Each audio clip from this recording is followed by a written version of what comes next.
কোনো রকম তেল ছাড়া, রোদে দেওয়ার ঝামেলা ছাড়াই মাত্র 10 মিনিটে তৈরি করে নিন এই আচারি লাড্ডু, আর সারা বছর রেখে আপনারা উপভোগ করুন।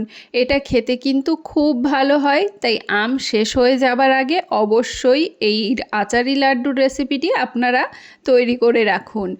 তো এর জন্য প্রথমেই আমি আমের খোসাগুলো ছাড়িয়ে নিয়েছি। ছাড়িয়ে নিয়ে ভালো করে ধুয়ে নিয়ে আমি গ্রেটারের সাহায্যে গ্রেট করে নিয়েছি।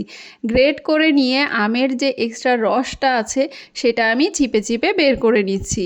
আপনারা চাইলে এটা বের করতে পারেন, আবার নাও বের করতে পারেন।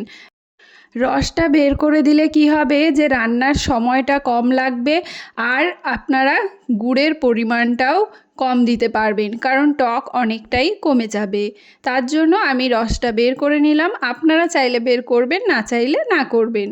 এবার আমি আচারের মশলাটা তৈরি করে নেব। তার জন্য শুকনো কড়াইয়ে আমি এখানে কয়েকটা শুকনো লঙ্কা দিয়ে দিয়েছি। শুকনো লঙ্কাটাকে হালকা একটু ভেজে নিয়ে তার মধ্যে আমি বাকি মশলাগুলো দিয়ে দিলাম। বাকি মশলায় আমি ব্যবহার করেছি ধনে, জিরে, মেথি, মৌরি আর সর্ষে দিয়ে ভালো করে লো ফ্লেমে এটাকে ভেজে নিলাম।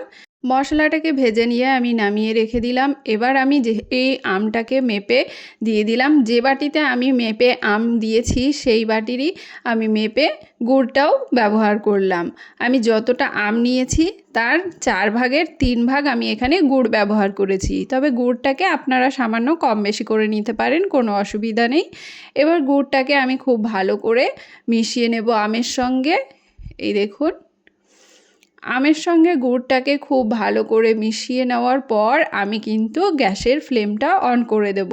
এখন কিন্তু গ্যাসটা বন্ধ করাই আছে। তো ভালো করে মিশিয়ে নিয়ে আমি গ্যাসের ফ্লেমটাকে অন করে দিলাম। এবার এটাকে আমি রান্না করে নেব। এই আচারের লাড্ডুটা তৈরি করা কিন্তু খুব সহজ, আর তৈরি করতেও কিন্তু খুব বেশি সময় লাগে না। মাত্র 10 মিনিটেই তৈরি হয়ে যাবে। তো অবশ্যই আপনারা বাড়িতে এইভাবে আচারের লাড্ডুটা তৈরি করে রাখুন আর সারা বছর খান। আমি আশা করছি আমার পরিবারের মতো আপনার পরিবারেরও এই আচারের লাড্ডুটা খেতে খুব ভালো লাগবে। তো অবশ্যই কাঁচা আম শেষ হয়ে যাবার আগে এই রেসিপিটি আপনারা তৈরি করে রাখুন। তো আমটাকে আমরা এবার কিছুক্ষণ জাল করে নেব। কিছুক্ষণ জাল করে নেওয়ার পর তার মধ্যে আমি দিয়ে দিচ্ছি বিট নুন, আর দিয়ে দেব নর্মাল লবণ, দিয়ে তার মধ্যে সামান্য একটু হলুদ গুঁড়ো দিচ্ছি। আপনারা চাইলে এখানে কিন্তু লাল লঙ্কার গুঁড়োও ব্যবহার করতে পারেন, তবে আমি এখানে লাল লঙ্কার গুঁড়োটা ব্যবহার করিনি। এবার এটাকে ভালো করে মিশিয়ে নেব। মিশিয়ে নিয়ে আবারও কিছুক্ষণ জাল করে নেব। এটা জাল হতে কিন্তু খুব বেশি টাইম লাগে না, তবে অবশ্যই এটাকে মিডিয়াম টু লো হিটে রান্না করবেন। হাই হিটে কিন্তু করতে যাবেন না, তাহলে কিন্তু গুড়টা পুড়ে যাবে নিচ থেকে, তখন কিন্তু লাড্ডুগুলো খেতে ভালো লাগবে না, তেতো তেতো লাগবে। তো অবশ্যই লো টু মিডিয়াম হিটে রান্নাটা করে নেবেন। এটা করতে কিন্তু খুব বেশি সময় লাগবে না। এই দেখুন বন্ধুরা, আমার আমটা কতটা ঘন হয়ে গেছে, রসটা কিন্তু অনেক শুকিয়ে গেছে। এবার আমি এর মধ্যে দিয়ে দেব আগে থেকে তৈরি করে রাখা মশলাটা।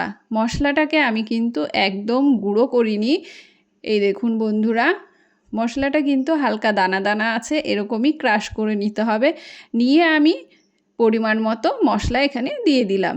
আমি এখানে 3 চামচ মতো মশলা ব্যবহার করেছি, তবে আপনারা আপনাদের পরিমাণটা বুঝে নেবেন। যত বেশি আম ব্যবহার করবেন মশলাটা তত বেশি ব্যবহার করতে হবে। এবার মশলাটাকে খুব ভালো করে মিশিয়ে নেব। মিশিয়ে নিয়ে আবারও 2 থেকে 3 মিনিট আমি রান্না করে নেব। এই দেখুন, এটাকে অনবরত এখন নাড়ুর মতো পাক দিতে হবে। এই দেখুন, 2 মিনিটের মধ্যেই আমার কিন্তু নাড়ুর পাকের মতো চলে এসেছে। এটাকে কিন্তু আর বেশি রান্না করতে হবে না, কারণ এটা একটু নরম থাকতেই নামিয়ে নিতে হবে, কারণ এটাতে গুড় আছে, অতএব এটা ঠান্ডা হলে কিন্তু শক্ত হবে। তাই অবশ্যই একটু নরম থাকতে এটাকে নামিয়ে নেবেন, না হলে কিন্তু এটা বেশি শক্ত হয়ে যাবে। তো এটাকে এবার আমি নামিয়ে নেব, নামিয়ে ঠান্ডা করে নেব। তো তো এই দেখুন এটাকে ঠান্ডা করে নিয়েছি।